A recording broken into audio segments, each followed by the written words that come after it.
mendirikan rumah survei ini adalah salah satu bentuk pengembangan sumber daya manusia dari Lembaga Kajian dan Pengembangan Sumber Daya Manusia (DI). Nah, kami kemudian mendirikan lembaga survei, dan salah satu kegiatan dari lembaga survei ini yang utama adalah kami punya punya cita-cita ingin memberikan yang terbaik kepada PBNU. Salah satunya itu adalah melakukan survei kelembagaan PBNU. Mungkin ada yang bertanya, ini nanti lembaga survei ini milik siapa? Lembaga survei ini adalah lembaga survei independen yang didirikan tidak di luar struktural PBNU. Di luar struktural PBNU, meskipun beberapa personelnya dulu pernah aktif dan juga aktif di beberapa lembaga di PBNU. Namun perlu saya jelaskan di sini bahwasanya apa yang dilakukan oleh teman-teman rumah survei ini tidak ada tekanan, tidak ada permintaan, atau tidak ada intervensi dari PBNU sendiri. Dan ini merupakan satu hal yang luar biasa. Ketika kami konfirmasi kemarin mempertemukan rumah survei dengan PBNU, ternyata program survei kelembagaan ini juga seide dengan semangat transparansi yang ada di kepengurusan PBNU.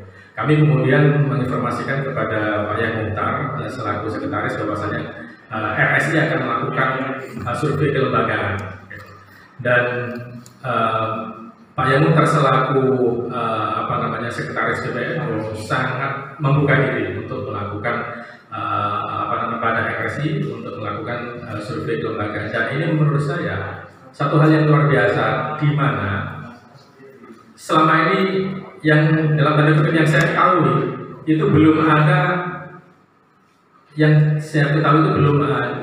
pengurus PBNU di seluruh Indonesia itu yang disurvei oleh lembaga lain gitu, terkait dengan tata kelola berorganisasiannya. Dan ketika kami memberitahukan kepada PBNU dan minta izin untuk melakukan survei ini, tanggapannya sangat terbuka, dan itu luar biasa. Menurut saya ini sesuatu yang luar biasa dan perlu diapresiasi dari PBNU, karena biasanya kami awalnya menjelaskan pada rumah survei itu kayaknya ini susah ini untuk melakukan survei terhadap lembaga seperti PBNU, karena ini nanti akan melakukan dalam salah satu survei itu ada semacam evaluasi tentang kinerja dan segala macamnya itu, termasuk tata kelola keorganisasian, manajemen, dan yang lain-lain. Nah, ternyata tanggapan dari PBNU, oke, silakan, kami tidak akan mengintervensi. Seharusnya tadi langsung saya berikan waktu kepada Pak Yahya Mukhtar selaku wakil dari PBNU, sekretaris PBNU, untuk memberikan sekedar mauidul hasanah atau informasi tentang bagaimana kira-kira tanggapan dari PBNU terkait dengan lembaga survei dan survei yang dilakukan oleh RSI. Waktu dan tempat saya persilakan kepada Pak Yahya Mukhtar untuk memberikan. Baik, assalamualaikum warahmatullahi wabarakatuh. Alhamdulillah, wassalamualaikum warahmatullahi wabarakatuh. Segenap kawan-kawan dari Lampesdam, baik dari Semasuk Jakarta, Bapak Dr. Ainul Yakin, dan juga Bapak dari kepengurusan Lampesdam yang saya hormati, dari lembaga survei Indonesia yang saya banggakan, dan juga dari kawan-kawan media yang rawuh pada kesempatan siang hari ini. Terima kasih. Kami tidak perlu banyak menyampaikan hal yang berkaitan dengan ini, karena tadi sudah disampaikan oleh Pak Dr. Ainul Yakin. Jadi intinya dari pengurus wilayah Nahdlatul Ulama dari Semasuk Jakarta pertama memberikan apresiasi, ucapan terima kasih kepada teman-teman dari Lampesdam dan juga lembaga survei yang sudah melakukan kegiatan yang sebenarnya ini memang menjadi bagian yang sejak dulu kita harapkan. Jadi guyonannya, kami kemarin sudah melakukan upaya penilaian evaluasi terhadap efektivitas kerja dari kelembagaan di PCNU di tingkat kabupaten. Kemudian di kabupaten itu dipertanyakan begini, nah kalau PWNU itu menilai ke bawah, kemudian siapa yang menilai PWNU gitu ya? Saya bilang ya yang menilai PBNU, tapi PBNU nggak pernah menilai gitu ya. Ya sudah, berarti sampean juga tidak berhak menilai kami gitu kan. Kami nilai sendiri, nilai bagus saja. Nah, tapi tiba-tiba terus ternyata kayu bersambut dari teman-teman Lakustang bersama lembaga surveinya, itu kemudian mau melakukan survei kelembagaan seperti yang tadi disampaikan oleh Pak Asyani. Dan ini tentu kami sangat berikan apresiasi dan ucapan terima kasih yang sebesar-besarnya. Kebetulan kami itu akan memberikan NU Award besok ketika pembukaan Konferwil tanggal 15 Januari ini. Kita memberikan NU Award, tetapi kemarin asesmen yang kita lakukan ya berbasis dari ADART dan juga dari peraturan-peraturan organisasi. Kemudian kita bikinkan instrumen untuk melakukan penilaian dan akhirnya sudah didapatkan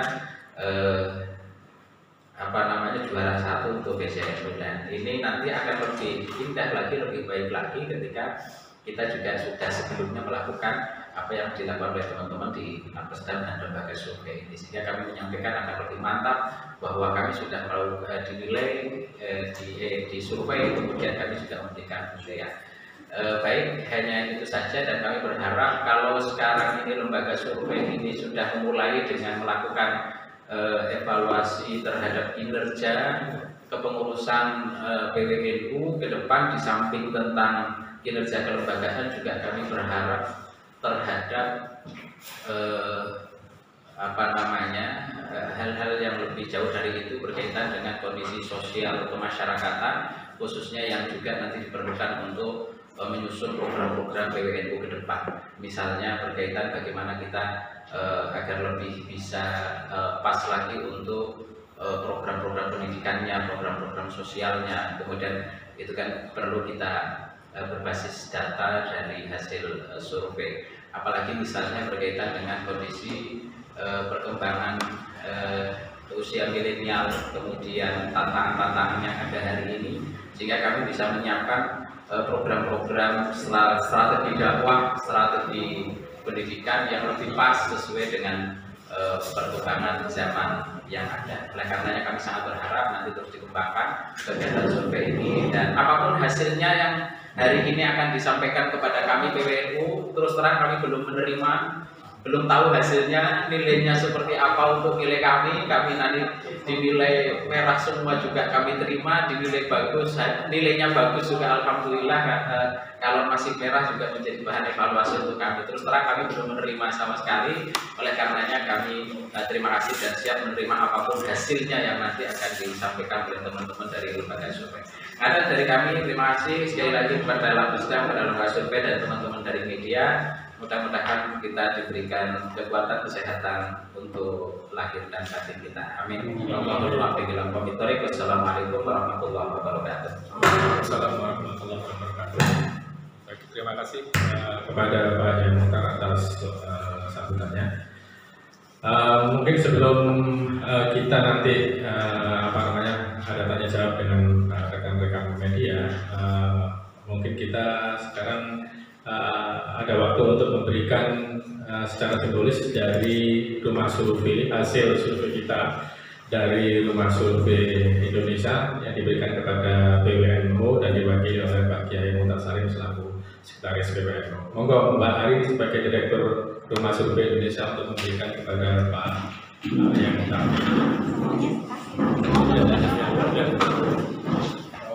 Terima kasih.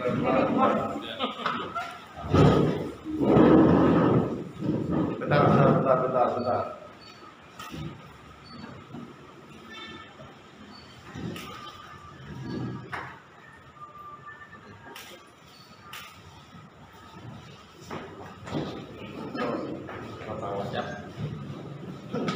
Oke, terima kasih. Saya terima.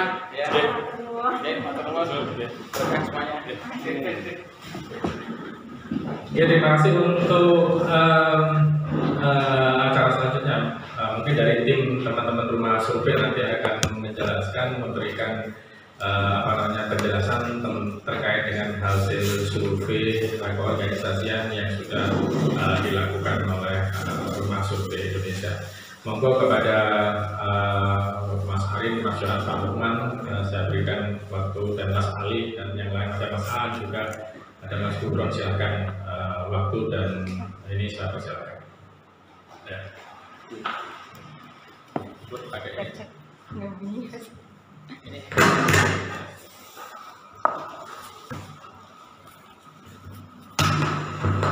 Assalamualaikum warahmatullahi wabarakatuh. Yang kami hormati Pak Kiai Muhtar Salim selaku Sekretariat Wilayah BWN Daerah Istimewa Yogyakarta. Yang kami hormati juga Mas Ainul Yakin selaku Ketua Lembaga Pengembangan Sumber Daya Manusia BWN Daerah Istimewa Yogyakarta. Yang kami hormati kawan-kawan dari media massa yang sudah hadir di sini, serta sahabat-sahabat semua dari Rumah Survei Indonesia ini. Terima kasih puji syukur kehadirat Allah Subhanahu wa Ta'ala yang telah memberikan nikmat iman Islam kepada kita semua sehingga kita bisa berkumpul pada siang hari ini. Tidak banyak yang ingin saya sampaikan karena memang latar belakang kronologis dan lain sebagainya sudah dipaparkan, dijelaskan sama Mas Yakin. Mungkin sedikit informasi tentang keberadaan lembaga survei dan sedikit survei yang telah kami lakukan, bahwa Rumah Survei Indonesia ini memang satu lembaga independen riset yang nanti akan bergerak di dunia riset akademik, baik riset akademik maupun riset yang lain gitu ya. Jadi untuk berbagai macam kebutuhan, dan kami bersifat independen, dan keberadaannya saat ini memang masih tergolong sangat baru, sangat minim, dan hari ini juga mungkin bagi sebagian orang baru mengenal hadirnya lembaga survei ini, tidak sama dengan yang lainnya. Dan alhamdulillah bertemu dengan kawan-kawan media ini adalah satu kesempatan bagi saya untuk mengenalkan lembaga survei baru di Yogyakarta yang bernama Rumah Survei Indonesia ini. Nah, salah satu bidang garap yang akan digarap oleh Rumah Survei ini adalah riset-riset sosial keagamaan. Salah satunya adalah riset sosial keagamaan, di mana dalam hal ini kami telah melakukan survei kinerja kelembagaan PWNU Daerah Istimewa Yogyakarta untuk periode 2016 sampai dengan 2021. Sebagaimana yang sudah dijelaskan oleh Mas Ainul Yakin tadi, bahwa riset ini adalah riset gayung bersambut untuk mengevaluasi, mengisi kekosongan yang saat ini belum pernah dilakukan baik oleh organisasi yang hampir 1 abad usianya. Nanti akan diperingati tanggal 31 Januari, insya Allah nanti hampir 1 abad ini. Kita memulai satu tradisi baru, bahwa segala sesuatu yang dikerjakan itu dapat dipertanggungjawabkan, dapat diukur secara akademis dan independen, dan kami melakukan ini adalah proyek kami secara independen untuk mensurvei. Awalnya apa yang disampaikan Mas Yakin, berani nggak ya, bisa nggak ya? Awalnya seperti itu, dan alhamdulillah dengan berbagai macam kondisi kami telah melewati, dan survei ini kami lakukan kurang lebih 2 bulan, karena memang tadi awalnya kami perlu untuk Pulau Nuwun meminta izin kepada rekan-rekan kami untuk survei dan lain sebagainya, sehingga survei ini memakan waktu kurang lebih 2 bulan dengan apa yang sudah kami tuliskan dalam rilis yang kawan-kawan sudah terima, bahwa survei ini melibatkan seluruh lembaga, Banom, dan juga PCNU yang ada di daerah istimewa Yogyakarta. Memang sangat spesial karena Yogyakarta berbeda dengan provinsi-provinsi yang lain. Yogyakarta hanya memiliki 5 kabupaten, sehingga sangat sedikit kalau misalnya kita bandingkan dengan NU di daerah yang lain, misalnya di Jawa Tengah, Jawa Timur, Jawa Barat. Kalau saya bandingkan dengan NU Jawa Timur, tentu di sana puluhan. Di Jogja hanya ada 5 pengurus cabang, dan PWNU sendiri memiliki puluhan lembaga dan juga memiliki 9 banom. Badan Otonom. Dan itulah yang kemudian menjadi objek dari riset penelitian ini, sehingga dari apa yang sudah kami temukan, kami melakukan survei dengan menggunakan konsep GCG atau Good Corporate Governance. Jadi kami melakukan identifikasi kinerja kelembagaan itu dengan 5 variabel. Yang pertama adalah variabel akuntabilitas, transparansi, kemudian responsibilitas, fairness terhadap stakeholder, terutama adalah untuk bank, lembaga, dan PCNU, dan terakhir adalah terkait dengan independensi. Hasil temuannya salah satu beberapa temuan yang kemudian bisa kami informasikan adalah apa yang sudah kami tuliskan dalam press release itu. Mungkin itu sebagai pengantar dari kami, mungkin dari juga teman-teman ada yang mau menambahkan, kami persilakan. Monggo Pak Lukman. Pak Lukman, Masaan. Direktur. Silakan Pak Lukman kalau mau menambahkan. Oke. Yang Mas Johan mau menambahkan? Oh ya. Sedikit mungkin yang saya informasikan, karena saya menginformasikan terkait dengan lembaga rumah survei ini. Saya perkenalkan anggota peneliti dari rumah survei ini, Bapak-Bapak Ibu semua. Yang pertama ada senior researcher kami, ada Mas Ainul Yakin. Mas Ainul Yakin ini adalah PhD ahli master di dunia pendidikan. Jadi nanti yang mengelola, yang membahas tentang pendidikan, aspek pendidikan, isu pendidikan ini adalah master kami, senior researcher kami adalah Mas Ainul Yakin. Di dunia sosial keagamaan kami memiliki beberapa peneliti, salah satunya adalah Mas Ali Usman yang duduk di samping Bapak Ibu semua, itu Mas Ali Usman. Beliau adalah senior researcher kami juga. Tidak hanya tentang sosial keagamaan dan pendidikan, kami juga memiliki peneliti di dunia sosial politik. Ada 2 peneliti unggulan kami. Yang pertama adalah Dr. Anfasul Marom. Yang ini Dr. Anfasul Marom yang lulusan dari ilmu politik dari jadi ahli pemerintahan, kemudian Mas Johan Muhammad Johan Komara, jadi peneliti kami Mas Johan Komara. Beliau menggeluti dunia isu-isu politik, sosial politik. Kemudian ada hadir di sini peneliti kami, ada namanya Pak Lukman. Pak Lukman ini membidangi isu-isu keagamaan, kemudian isu-isu sosial. Tidak hanya itu, kami juga melibatkan beberapa teman-teman, baik itu sebagai partner, mitra, ataupun stakeholder yang lain dari rumah survei ini. Di antaranya ada teman-teman kami yang nanti akan membantu mensupport sistem kami. Beberapa adalah peneliti dari akademisi kampus di Yogyakarta dan di luar negeri. Jadi itu yang sedikit bisa kami sampaikan tentang kelembagaan kami. Juga di sini ada Mas Gufron.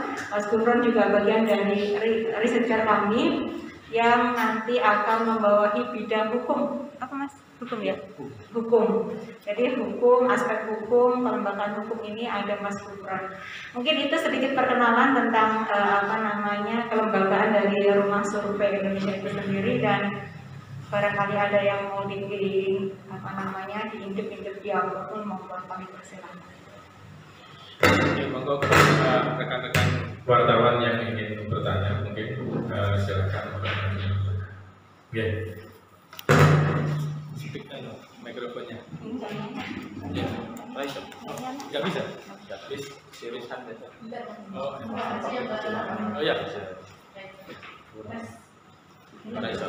Nggak bisa. Apa maju aja? Di sini aja, Mbak. Ya. Ya. kayak anggota dewan ini mas. Menggeser Pak Dokter. Wes ya. Oke. Oke, Mas ya di sini. Mas ya, Mas. Yang mau tanya ke sini loh. Baik, assalamualaikum warahmatullahi wabarakatuh. Saya Sari dari Koran Bernas. Tadi terkait yang disampaikan bahwa ini adalah survei pertama kali ya Pak untuk PWN UDY. Yang ingin saya tanyakan tentunya adalah berma survei. Apa kemudian yang menjadi semangat yang melatar belakangi kemudian lembaga survei Indonesia ini ingin melakukan survei kinerja organisasi di PWN UDY. Itu yang pertama. Yang kedua, karena terus terang kami kan baca angka itu masih bingung ya. Mungkin hasil atau rangkuman keseluruhan evaluasi yang dilakukan oleh RSI ini seperti apa sih terhadap kelembagaan NUDY? Mungkin apa yang perlu dievaluasi dari kepengurusan selama 5 tahun kebelakang? Kemudian apakah ada juga semacam rekomendasi untuk memperbaiki kelembagaan di PWN UDY untuk kepengurusan 5 tahun ke depan? Dan yang ketiga, terakhir, nanti banyak gantian yang lain, ini kepada jajaran pengurus PWN UDY tentunya. Selama ini sudah hampir 1 abad kata Mbak tadi belum pernah ada lembaga survei ya Pak. Kemudian dari NU sendiri membuka diri. Nah ini apakah semangat yang ingin dibangun oleh PWN UDY kemudian bersedia membuka diri untuk dilakukan survei? Dan ketika nanti hasilnya ini keluar dari PWN apa tindak lanjutnya? Terima kasih. Assalamualaikum warahmatullahi wabarakatuh. Yang mau tanya ke depan loh. Gak ada yang mau. Oke, terima kasih Mbak dari Sari dari Bernas. Mungkin yang lain sebelum nanti dijawab, apa langsung dijawab? Langsung saja satu. Nah, ya langsung dijawab aja satu-satu. Oke, untuk Mbak. Mas Iya. Ya, kedua. Iya. Direktur. Iya. Ya sih mungkin di sini aja.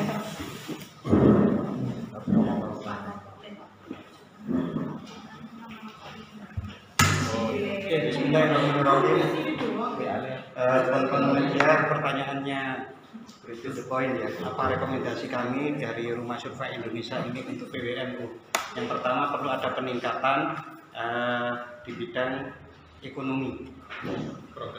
Program-program ekonomi perlu disentuhkan atau lebih menyentuh membumi kepada warga NU sehingga hasilnya lebih real dan kelihatan. Itu yang pertama. Yang kedua masih terkait dengan ekonomi itu tapi bahasanya lebih luas, kesejahteraan, kesejahteraan lahir batin gitu. Itu yang ketiga itu adalah terkait dengan yang belum sangat menyentuh itu adalah kesehatan. Jadi itu program yang paling disampaikan oleh responden bahwasanya perlu diperkuat di PWNU. Lalu kalau semangat apa yang melatar belakangi PWNU membuka diri untuk di survei itu adalah semangat untuk muhasabah atau evaluasi diri untuk meningkatkan kinerja kelembagaan PWNU di masa yang akan datang. Ya tentu kita sebagai lembaga survei berperan sebagai mendiagnosa dari permasalahan ini dan bagaimana tadi ini sudah kami sampaikan di sini detail, tapi ini untuk PWNU bukan. Oke, terima kasih. Ya. Yang mungkin pertanyaan yang lain? Ya. Ya, silakan. Langsung aja. Ya. Ya. Daripada saya tidak. Ya. Saya Ajeng Pak dari Iya. dari Ayu Sugianto. Oh, iya. Kaitan dengan ini Pak, 11 nama perempuan yang masuk dalam pengurus, tanggapan dari apa penelitian ini bagaimana? Kemudian apa sih Pak harapan dari sebuah penelitian ini paling tidak berkaitan dengan situasi terkini di Indonesia, terutama di Jogja ya. kaitan mungkin kalau NU itu kan tenar dengan toleransinya. Lalu apa sih Pak harapan yang diinginkan untuk itu? Kemudian targetnya seperti apa? Monggo dengan siapa aja sih? Oke, terima kasih. Siapa yang mau jawab? Monggo, Mbak Arif.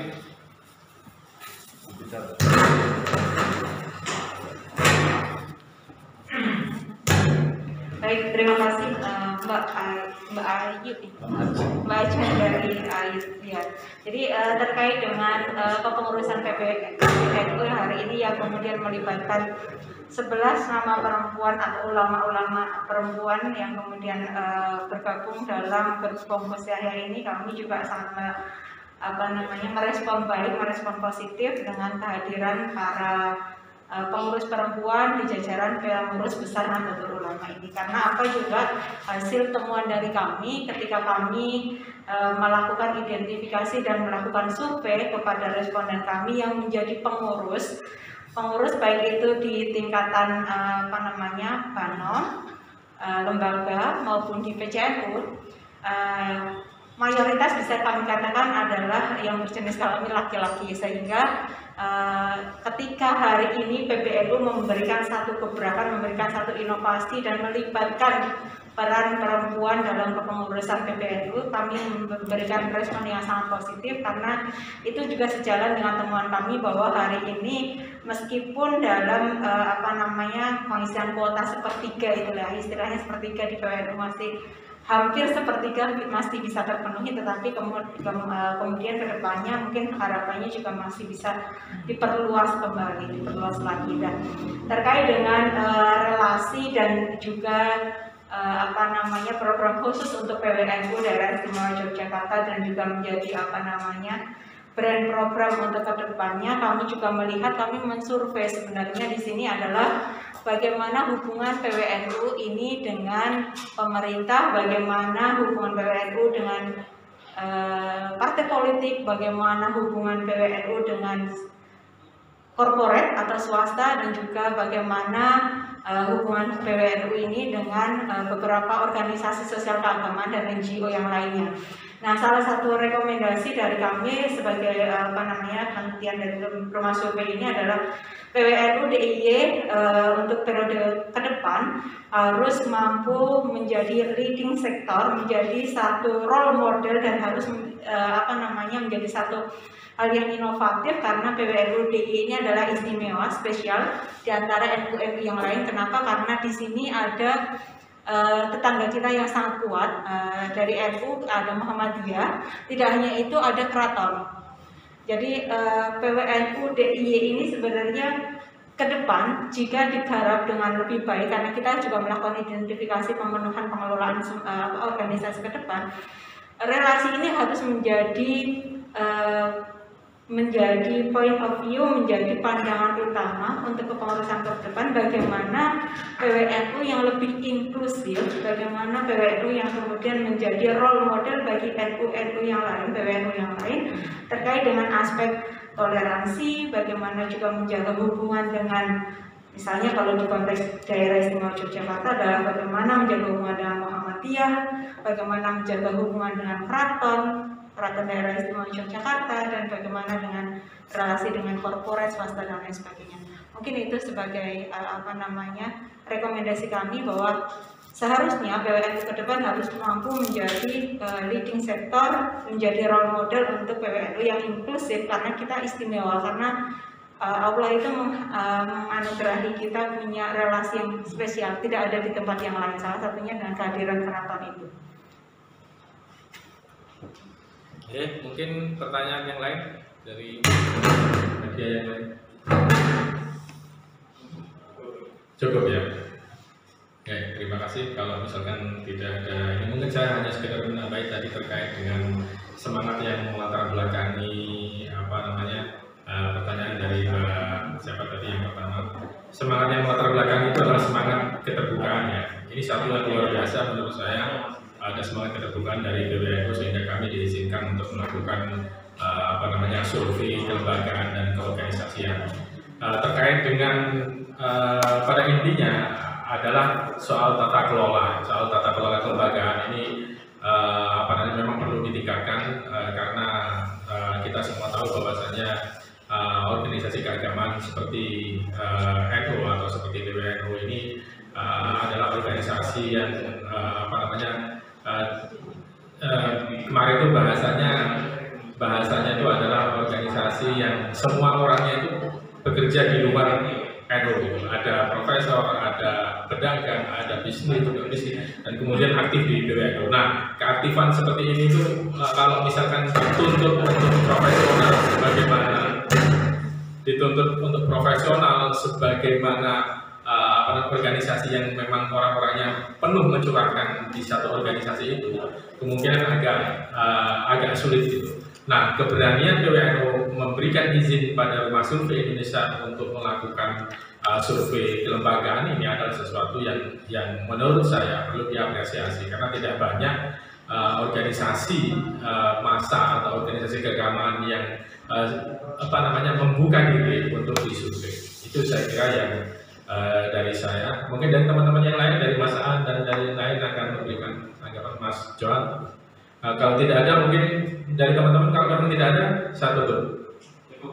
Oke, terima kasih kepada teman-teman semua, khususnya kepada rekan-rekan media yang menyempatkan hadir di siang hari ini untuk kompres hasil survei kelembagaan dari Rumah Survei Indonesia. Oke, terima kasih atas kehadirannya. Saya tutup. Wallahu muwaffiq ila aqwamit thoriq. Wassalamualaikum warahmatullahi wabarakatuh.